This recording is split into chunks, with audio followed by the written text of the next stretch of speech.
Hello বন্ধুরা, welcome back to my channel. তো আজকে আমি তোমাদের সামনে একটা নিরামিষ রেসিপি নিয়ে চলে এসেছি। আর নিরামিষ দিন হলে কী রান্না করি এমনটাই মনে হয়, টেনশনের মধ্যে দিয়ে যায় সবাই।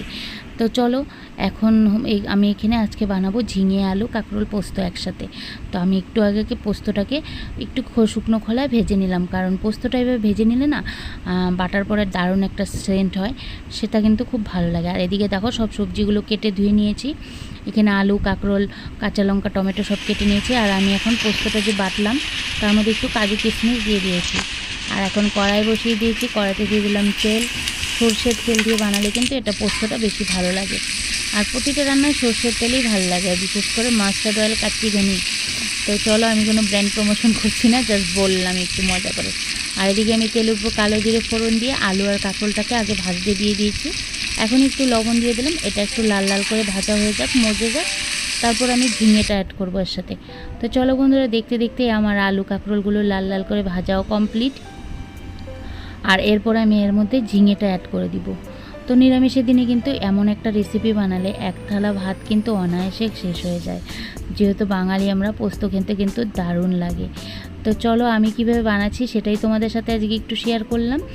তো চলো, আজকে আমার ঘরে কিন্তু এইভাবে পোস্ত আর ঝিঙে পোস্ত বানালে কিন্তু একদম সবাই চেটেপুটে খেয়ে নেয়। তো চলো, এদিকে দেখো, এর সাথে ঝিঙেটা দেওয়ার পরে, ঝিঙেটা মজে যাওয়ার পর আমি দিয়ে দিলাম পোস্ত বাটাটা। কাজু, কিশমিশ, পোস্ত একসাথে বেটে নিয়েছি। আর পোস্তটা একদম মিহি করে বাটতে হয় কিন্তু। আর এখন দিয়ে দিলাম একটু মিষ্টি। মিষ্টি ছাড়া কিন্তু, চিনি ছাড়া কিন্তু এই সবজিটা একদম ভালো লাগে না। পোস্তটা একটু মিষ্টি মিষ্টি খেতে হবে, তো খুব দারুণ লাগে। আর এর মধ্যে স্বাদ বাড়ানোর জন্য দিয়ে দিচ্ছি আর একটু নারকেল কোড়া। তো এটা কিন্তু অপশনাল, তোমরা থাকলে দিতে পারো, না থাকলে নেই।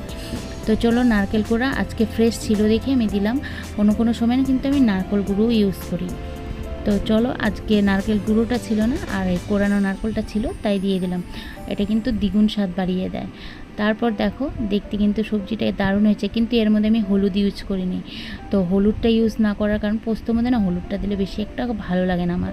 তো সেই কারণে আমি হলুদ দিইনি, কিন্তু কালার কিন্তু দারুণ এসেছে, কারণ টমেটোটা পেস্ট করা ছিল যে, সেই জন্য। তো চলো, দেখতেই পাচ্ছ আমার এটা রান্না কমপ্লিট। আর তোমাদের সামনে একটু সাজিয়ে গুজিয়ে দেখালাম। আর বলো তো কেমন হয়েছে সবজিটা, খেতে কিন্তু দারুণ হয়েছিল। আর এখন আমি ছেলেকে খেতে দিয়ে দিলাম। আমার ঘরে কিন্তু এই পোস্তের সবজি হলে কিন্তু আর কিছুই লাগে না। তো চলো, ছেলের থালা সাজিয়ে নিচ্ছি, ও খেয়ে কী বলছে সেটা একটু রিভিউ দিয়ে দিই তোমাদেরকে। আর আজকের যদি ভিডিওটা তোমাদের ভালো লেগে থাকে, অবশ্যই একটা লাইক, কমেন্ট, শেয়ার করে দিও। আর প্লিজ পাশে থাকা নোটিফিকেশন বেলটি অল করে দিও। এমন সুন্দর সুন্দর সুন্দর সুন্দর ভিডিও পাওয়ার জন্য কিন্তু নোটিফিকেশন বেলটি অল করতে হবে।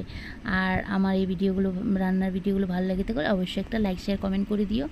আর আজকের মতো চলে যাচ্ছি, আগামীকাল নতুন একটা ভিডিওর সাথে তোমাদের সঙ্গে হাজির হবো। ততক্ষণ পর্যন্ত তোমরা সুস্থ থেকো, ভালো থেকো। আর ছেলেকে খেতে দিয়েছি, ছেলে কি রিভিউ দিল তোমরা দেখে নাও অল্প। আর চলো, আমার এই ব্লগটা দেখার জন্য তোমাদেরকে অসংখ্য অসংখ্য ধন্যবাদ।